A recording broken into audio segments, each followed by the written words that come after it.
Hey Dave, morning. How are you doing? Good morning, Pete.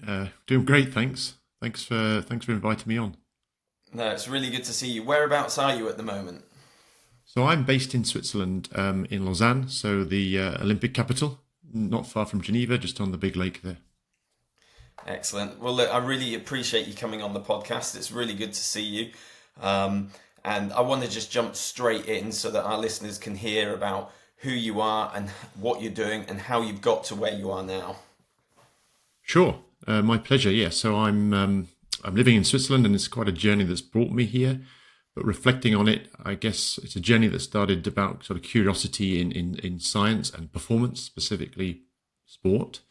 And that started for me when I was doing my higher education in the UK, in Loughborough, and really fascinated in how the human body works and how the human body adapts to exercise, to training, how it recovers, and things like nutrition and recovery ultimately formed a focus for me. And I ended up doing a PhD in that field at Loughborough. And then around the time I finished that, there was a big investment in sport, particularly Olympic sport, with the London Games on the horizon, and I moved into a role with the English Institute of Sport, and was fortunate enough to work with British cycling in the build up to Beijing, and with British triathlon in the build up to London Games. So these were huge learning environments for me in sport, having come from a very academic background to a real applied background. And I was really fortunate, I guess, with timing to be surrounded by some incredible people. And that's really when I first got true insight into leadership in sport and understanding that performance isn't really just about one guru who has oversight of everything. It's more about a collective team of experts who really can impact and create a high performance culture. I did that up until London 2012, and then wanted a complete change and had an opportunity to work in industrial R&D, specifically with Nestlé.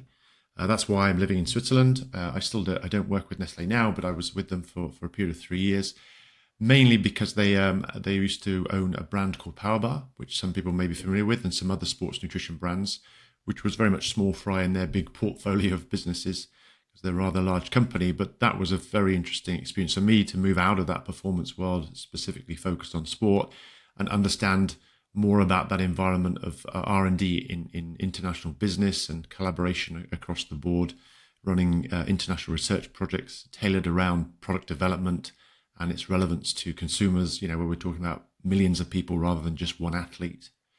I still did during that time keep contact and had some capacity in my role as a coach and a scientist with athletes, most specifically in cycling.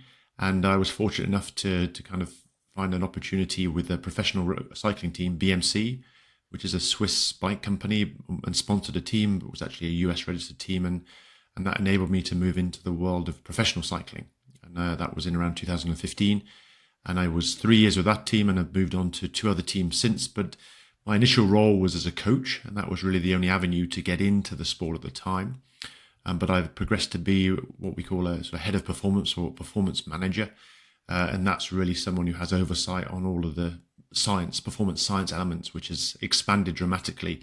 Certainly took a little longer to catch up compared to Olympic sports and the institute model. But, now in professional cycling, we do have physiologists, psychologists, coaches, biomechanists, the whole multidisciplinary team. And that's really how I ended up in a leadership role, born out of the experiences I've had until now. Excellent.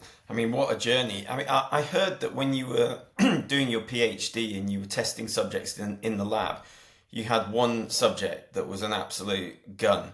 Like, could run forever, cycle forever. Do you remember his name by any chance? No, it slipped my mind. I've worked with so many world champions since it's just paled into insignificance, Pete.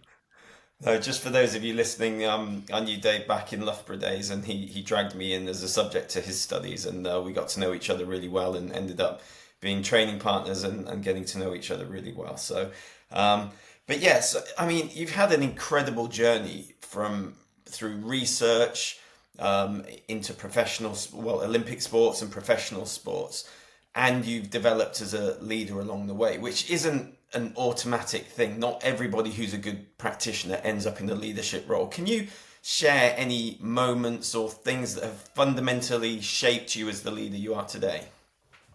Yeah, I agree with you entirely. I never set out to be a leader. It's something that I struggle with that identity now, having had a opportunity to reflect on it. And it makes you appreciate perhaps the skill sets that I have or others have who suit themselves to leadership. I've worked with some incredibly intelligent scientists who don't really have a propensity to be a leader. So I'm really fortunate that I have some skills, and I don't think I'm an exceptional leader, but it's something I've begun to understand and learn about. But it really sort of, I guess it was always having that perspective as a research scientist, where for me, it wasn't about application and publication of the science that I was doing. It was more about translating that to help others perform. And that ultimately grew to help a multidisciplinary team, a group of people invested in performance of one athlete or a team. But I guess reflecting back, the one moment that I do remember that defined my understanding of leadership and some formative experiences was with British cycling. I was fortunate enough to move to Manchester and work with the track and road teams in the preparation for the Beijing Games. And this was at a time when Sir Dave Brailsford and his colleagues, who are infamous now and have moved on to bigger and better things, it was in its infancy. They'd had success at the Athens Games. And I was really fortunate to be a part of that, the growth of that, the whole concept of marginal games when it was actually a thing and not just a slogan. And working with some people who really represented high performance. And reflecting back on my career, that's one example of that I can refer to as a high performance culture.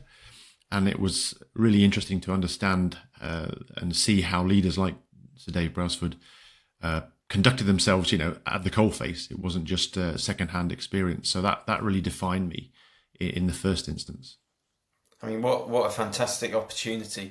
But I'm sure it wasn't all plain sailing. And are there any times where you've had to go through some really tough moments in your leadership journey, or you've had some tough decisions you've had to make, or anything that has kind of molded you along that journey that's not been so easy?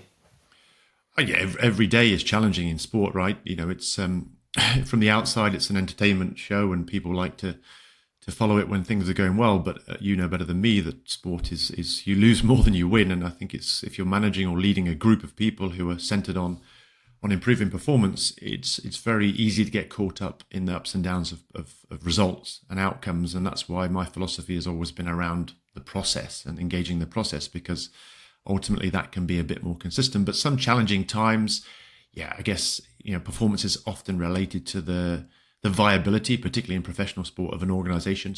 Professional cycling is historically quite unstable.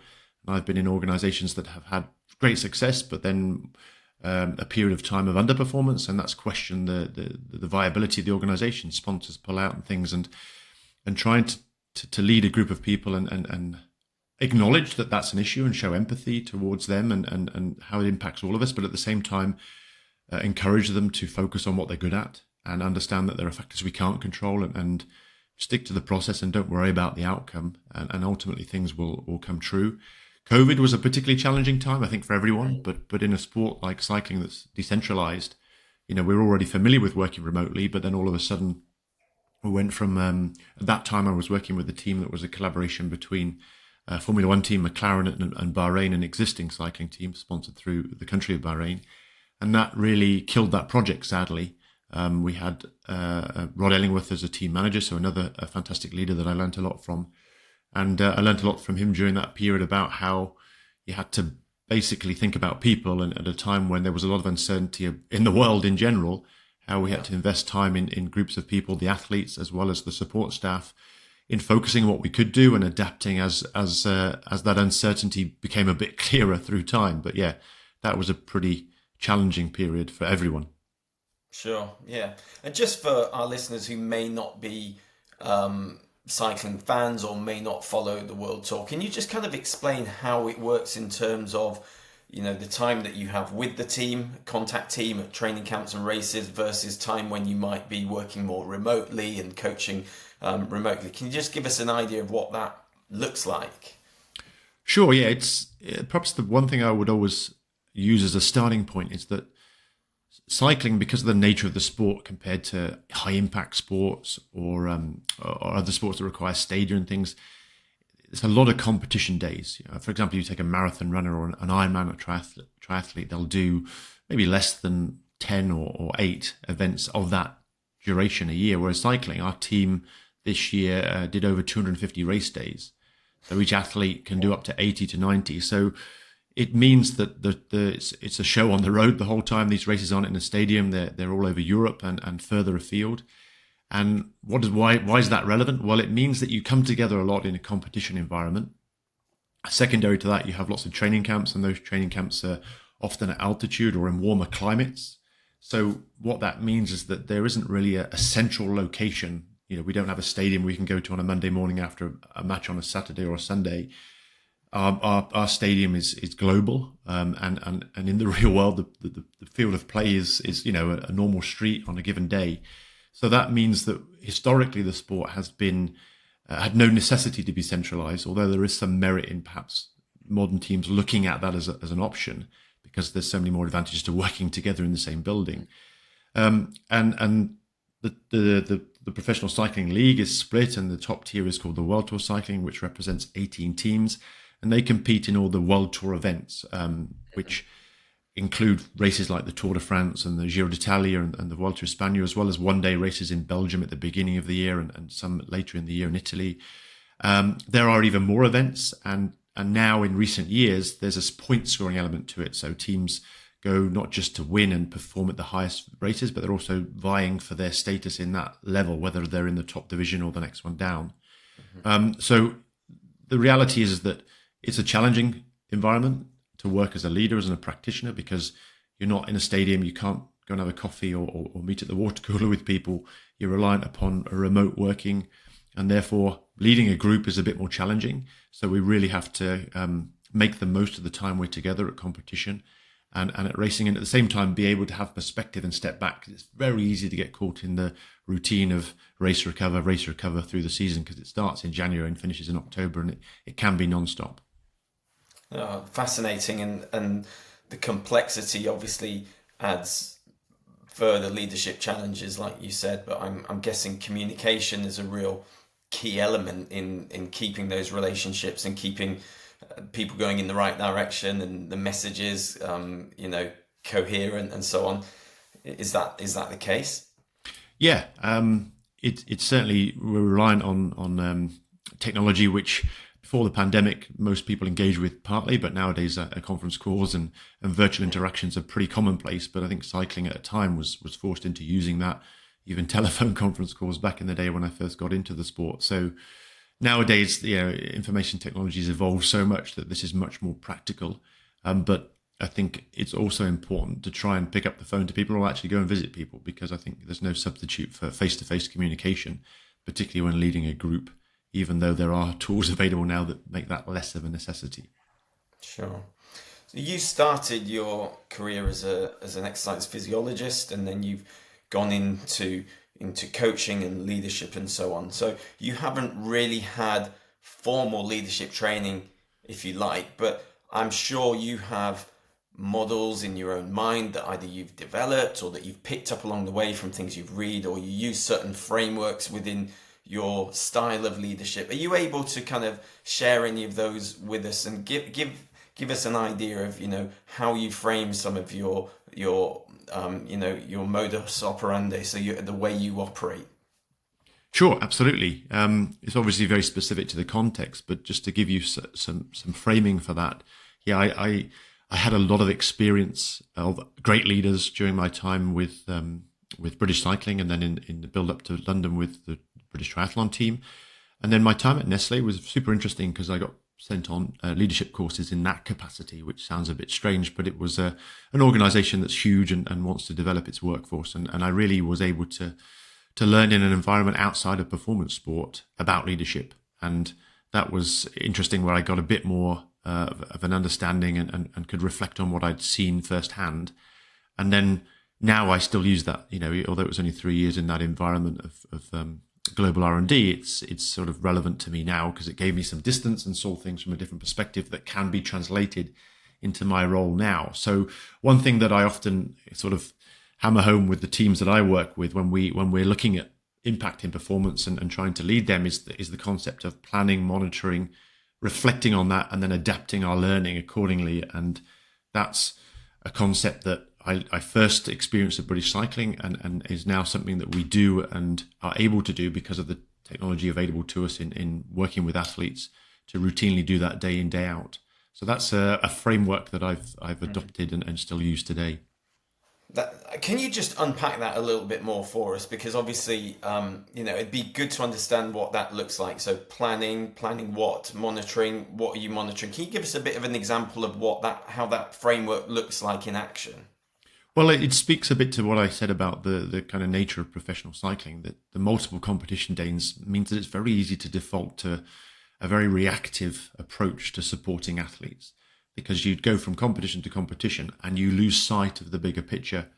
One of the things that I've always found a skill set is the ability to have different perspectives in the moment. I always remember that Dave Brailsford spoke about the hands on a clock face. So you have your second hand, minute hand, and hour hand. And your second hand is what's relevant to you now, that today, tomorrow, the remainder of the week.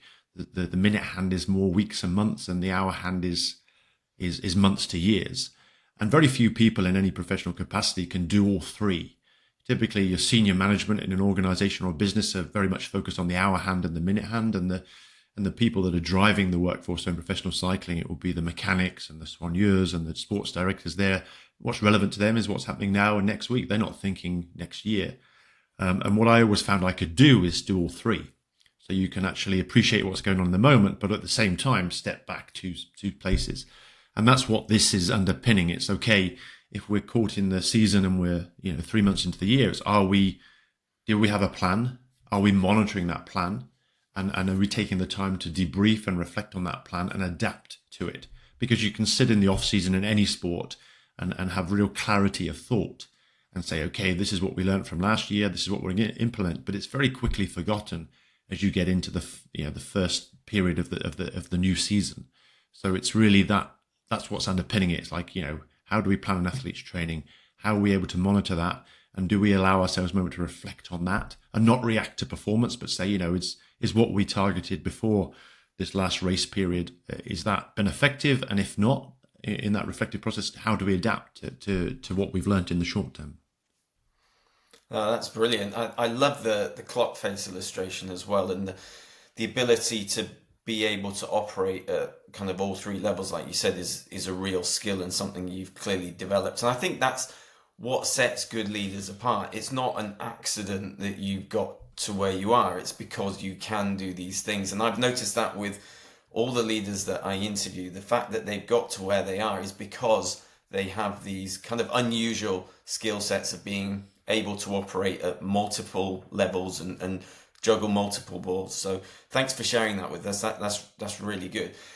You've mentioned a number of people who've inspired you, like Sir Dave Brailsford and others. Are there any others that you can pick out that have made an impact along your leadership journey, or have impacted your style, or just things you gleaned off them? Or is there anyone you can mention? I did speak to Rod Ellingworth, who was someone I worked with at the time. He was working with the younger riders, who've the likes of Geraint Thomas and Mark Cavendish, who have gone on to bigger and better things, that are celebrities outside of their sport. We worked again together with a road cycling team after he had success with Team Sky and Chris Froome and Bradley Wiggins. And I'm a pupil of the British cycling marginal gains culture, although I think that concept is often misinterpreted.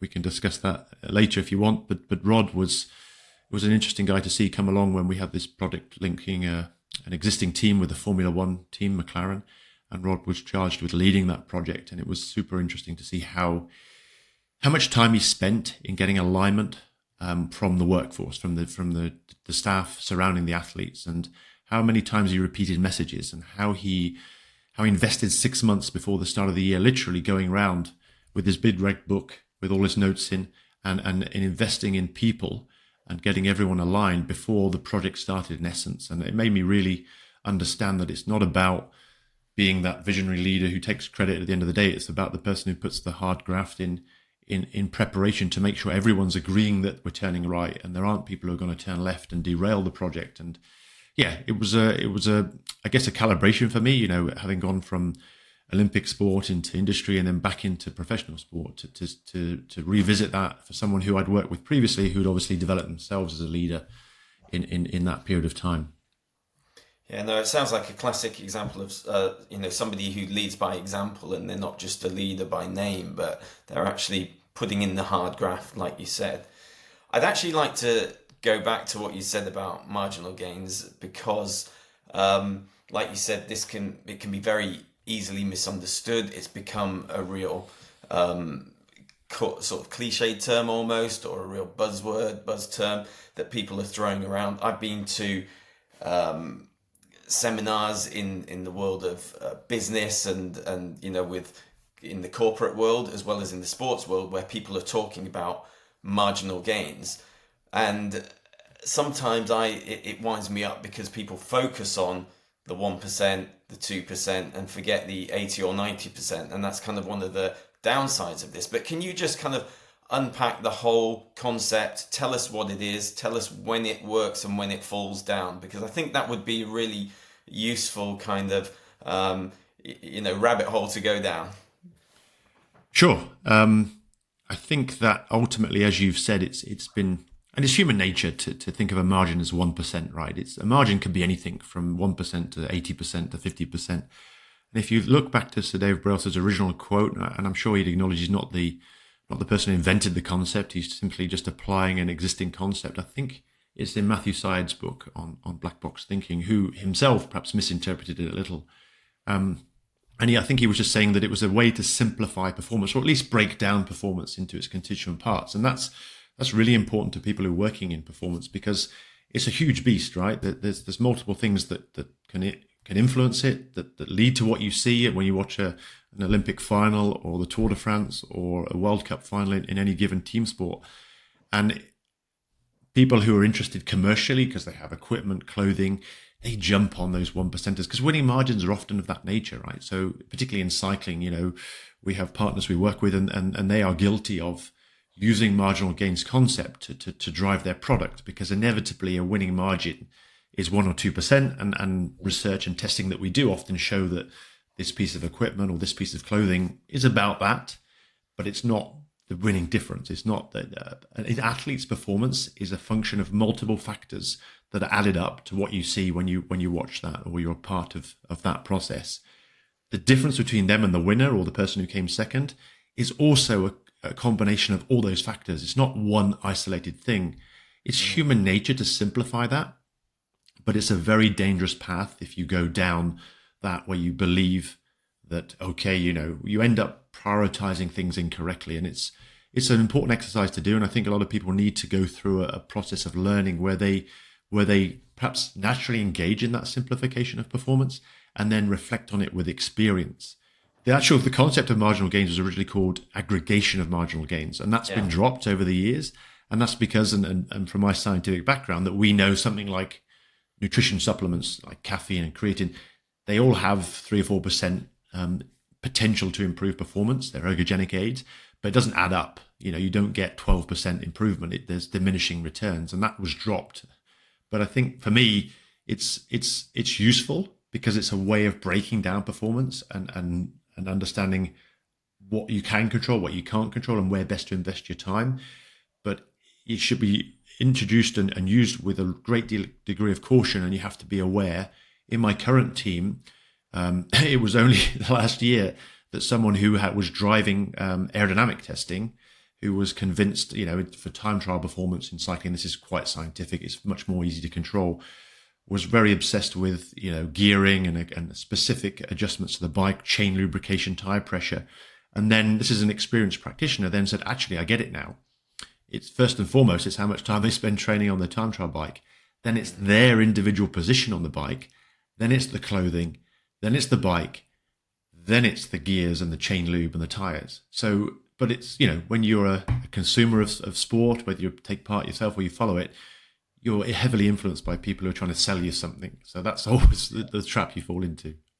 No, it's good. It's good to hear your perspective. And like I see it with people who aren't from the sports world, where they're just looking for a quick fix, and they have this shiny object syndrome that they go after the next shiny thing and they jump from one thing to the other. And so they think that that will give them the marginal gain when they haven't even got the 80-90% in place. They're not even training properly. They're not getting out regularly, or and that's what kind of winds me up from somebody like you who's worked my whole career in professional and elite sports. It's like, okay, you've kind of misunderstood this concept, but it sells things, doesn't it? And I think people don't really understand the context of that quote and the actual hard work and the thoroughness that these teams go through in preparation.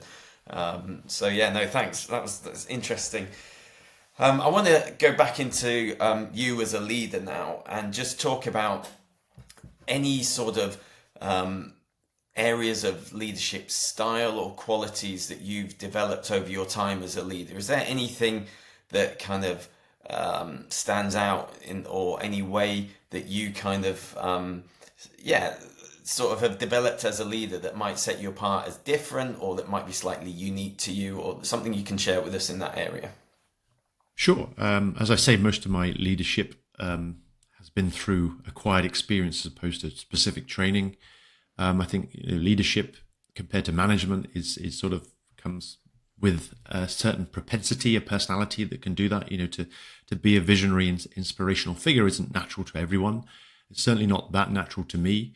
Of course, you take confidence from your experience, and having worked with some successful organizations, you get credibility, which, I think sometimes can be justified, sometimes can't be. But I'd like to think that, I have got some experience that makes my leadership credible. I think if I was to look at my leadership style, I would say it's more of a collaborative enabler.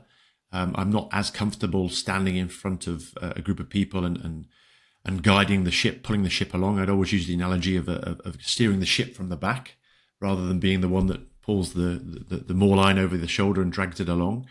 And I think that's because I was someone who was influenced by people who enabled me that way.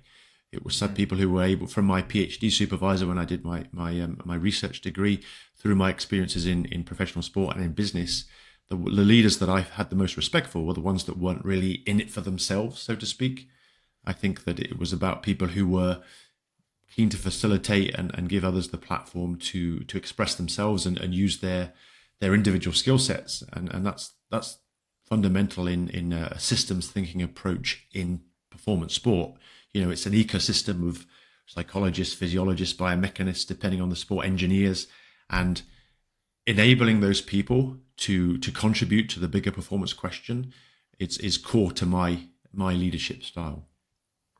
Interesting. You mentioned your PhD supervisor. I guess you're talking about Clyde Williams there.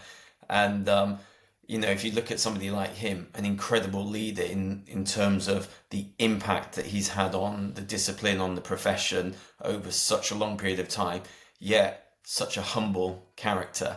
And like you said, somebody who, these people that you learnt off along the way, not in it for themselves, just steering and enabling, just really, really inspirational to hear that. And what about sort of some of your values or kind of priorities that have kind of shaped your leadership philosophy? Are you able to unpack a little bit there? Yeah, sure. I think for me, as you've probably gathered, it's about process. So for me, it's about translation of understanding to performance.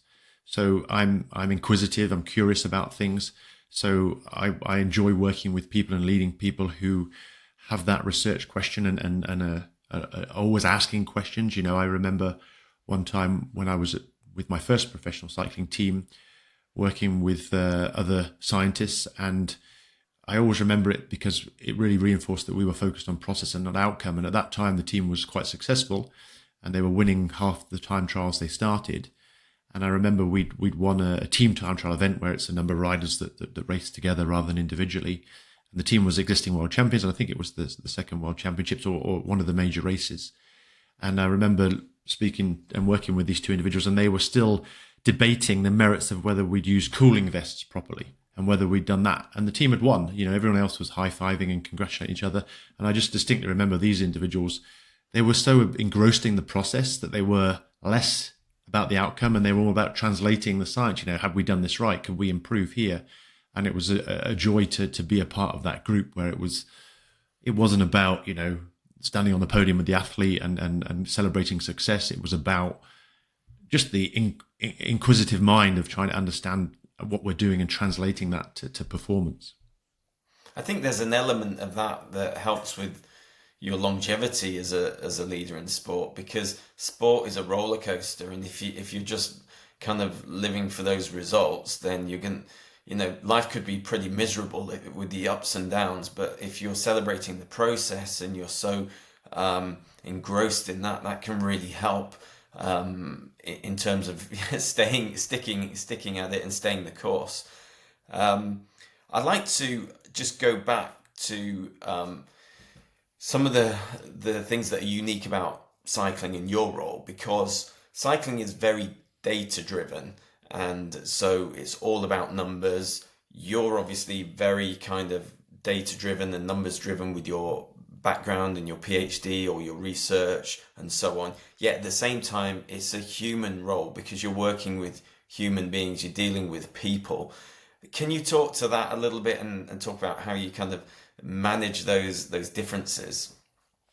It's a great point, Pete, and I think it's exacerbated by having a decentralized sport, so the human interactions are somewhat restricted. But yeah, my philosophy, or one of the other values I have, is about having a human-centered approach to things, whether that's the athletes who are at the center of the wheel, or whether it's the staff that I work with and lead. It's fundamental. But yeah, cycling, I got into it from a data perspective. As a student, I was always much more comfortable in more binary, polarized science. I always struggled with things like psychology.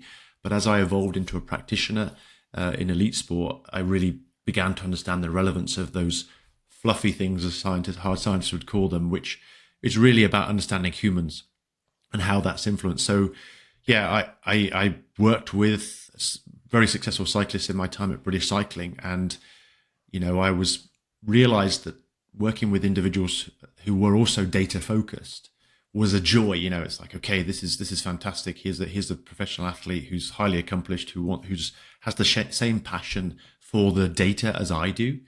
But in time, with a few experiences, you realized often in their cases, it was a performance anxiety management trait. It wasn't that they were genuinely interested.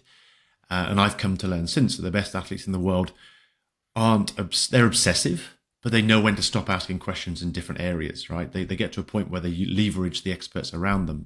The ones that go down the rabbit hole of nutrition or power meters in cycling or aerodynamics are the ones that, they're not an expert in that field. They're not an engineer or a scientist. They're doing it because it's perhaps where they take confidence from. So having an appreciation for the human side of things and the psychology underpinning performance made me more cautious in jumping on engagement that was data focused, and has led me to have values around, yes, the great thing about data is that it's objective. It's not necessarily influenced by human emotion, but it is exactly that. It's often out of context. It often needs reference. And I was looking up a quote, and this was something that we spoke about in an athlete review recently, where data become too much of a focus, too much of a goal. And it's something called Goodhart's law. And it's when a measure becomes a target, it ceases to become a good measure. So what that means is that if you get too focused on the data, whatever metric it might be, body composition or power output for a given duration, you often lose sight of the performance objective. So that's probably quite nicely summarizes caution in using data. It has its place. It's very useful. And it's fundamental to any scientist who's working in elite performance or any high performance environment. But it should always be secondary to a human-centered approach. Oh, fantastic. Love that quote, that saying as well. So yeah, I'm sure I'll come back to that and nick that and use that at some point. But no, really, really good.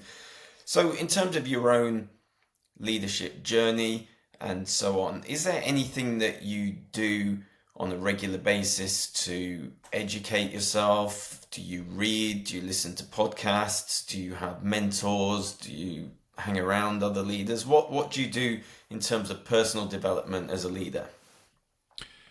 It's as you're probably all too aware, the more specialized you get in the role, the less you're challenged by your peers because you represent your expertise in a multidisciplinary team. So I do, when I have the time, try my best to kind of continue my own professional development in whatever context that might be. I have mentors that I speak with, some of which that I touch base with to try to at least every 6 months just to get their perspective. I also, sit in an organization where I do have impact into the management of the organization. So you're able to, as I say, that going back to that hands of the clock face, I do have that different perspectives, which is really good at driving self reflection or reflective practice. It's something that I learned when I was a practitioner with EIS and further developed in my leadership development in Nestlé.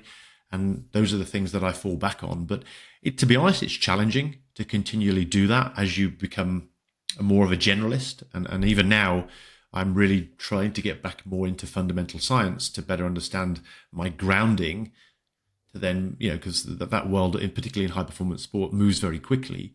So then, if you're trying to lead a group on that and you don't have an appreciation of the nuts and bolts of the scientific support, then it's harder to lead. So yeah, it's not really answered your question specifically, but I do try and take the time in different ways to reflect on what I'm doing and get different perspectives. Oh, that's good. I mean, everybody I speak to is very intentional in some way or another, and so it's clear that you have things that you do that you're very intentional about to develop and to keep growing. I'd like to look at kind of the future of leadership within sports, and have you got any thoughts around the direction of sports and leadership in sports, maybe some of the upcoming challenges or the way we're going, because things change all the time, as you know, sports changes and adapts. Yeah, I think I spoke to it when I spoke about my leadership style. I think we're moving away from this old command and control model of leadership. I think we're moving more towards a network approach. I really struggle with it a bit because I do like a hierarchy where there's a clear structure to follow, but I think that it's becoming more and more of a flatter structure in some high performance organizations, that leadership is more enabling others and not being that shining light and commanding and controlling them in more of a military style. I think that flows also into business as well as sport. I think technology is certainly having an ever increasing role, and that will become a huge role in the future with things like wearable devices evolving, AI, which is evolving dramatically in recent years, and data systems linked to that. But I still believe that the differentiator will be the human. That's the person who's obviously tasked with implementing and applying that information from technology as it grows, and leaders who can integrate empathy and context and judgment with all that data are the ones that are really going to thrive.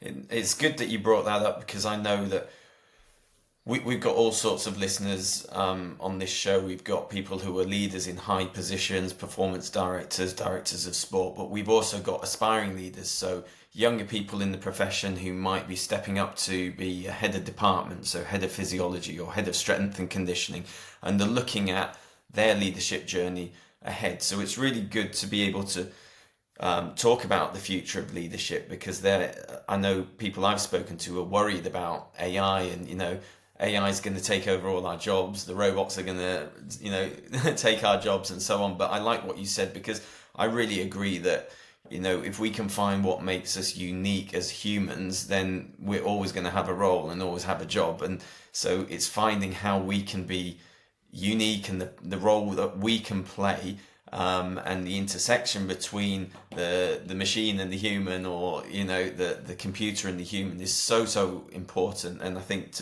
it's important to put listeners' minds at ease, and when talking about the future, because there is a certain level of anxiety and worry amongst some young people coming into the profession. Yep, that's understandable for sure.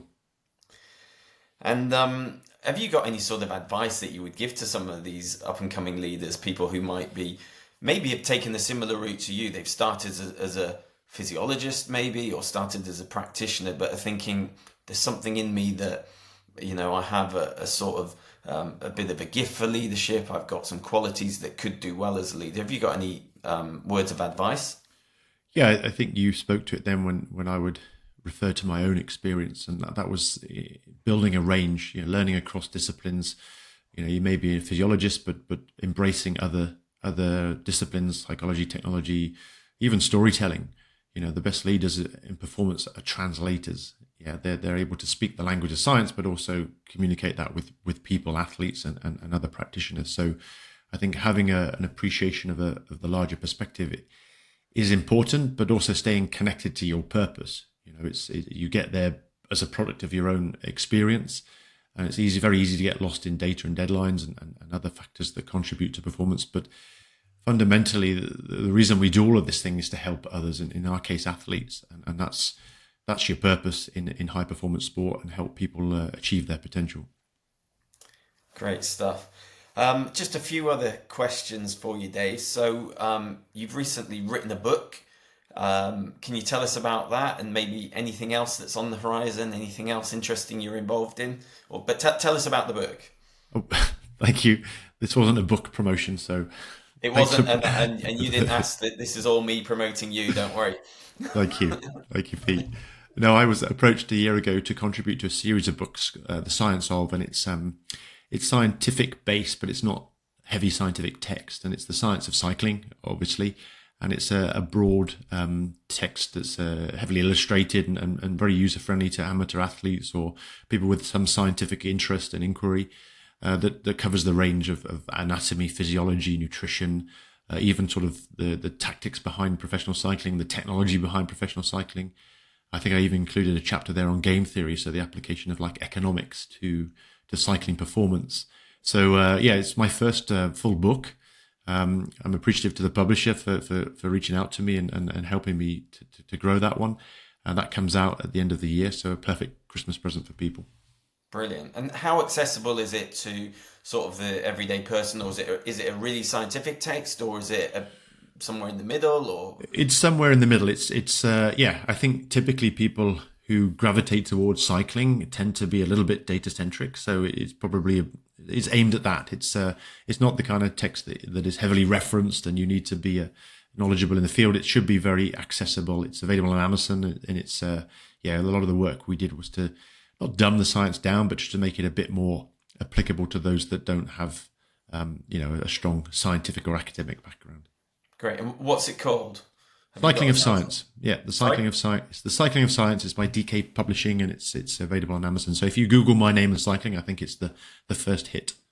Okay, excellent. I mean, I've had a real snapshot view of it, and it looks incredible in terms of the layout. The graphics are amazing. Like, I was so impressed. So I can't wait to get my hands on the copy once it's out. But yeah, have a look at it. It's really worth looking at. It looks incredible. So yeah, congratulations on that, Dave. And what about you in terms of looking after yourself? Like, do you play sports? Do you train? How do you kind of what do you do away from work? It'd be just good for our listeners to hear how you what you're into. I think, like everyone who ends up in sport in a professional capacity, have a great passion for it themselves. I know you do. And I started off as a swimmer as a kid, and then I got into other endurance sports throughout my youth, and ended up gravitating obviously towards cycling. And I now live in a country where that's a wonderful place to cycle. But in recent years, with the balance of work, I've tried to mix things up. So yeah, I enjoy the lakes and the mountains here, cycling, running, skiing in the winter, ski touring. I'm very lucky that I live in a paradise here, so I do make the most of that, and it makes for a great mindfulness exercise when I'm trying to get away from that intensive high performance environment. Yeah, no, that's great. And I've trained loads with you in the past, and I've got to say, Dave is a much better athlete than me. But we've had many hours and trips away training and enjoying cycling and running and so on together. So yeah, some good memories there. Have you got any closing remarks or final comments you want to make? Anything you want to leave us with? Because I've really enjoyed this conversation. I'm looking forward to going back and delving into it a little bit deeper and picking out some of the things that you've said. But anything you want to leave us with? Yeah, sure. I mean, you did ask me this at a time, so it did make me go away and think about it. And yeah, if there's sort of one takeaway that I could come to, is that performance is always a collective thing, whether it's a race, a team, or a support group of multidisciplinary practitioners. Success happens in the spaces between those people. So invest in those relationships with your colleagues, and that's where the real magic happens. Excellent. That's really good. Well, thanks for that, Dave. I really appreciate all your insights, appreciate your time. And yeah, is there any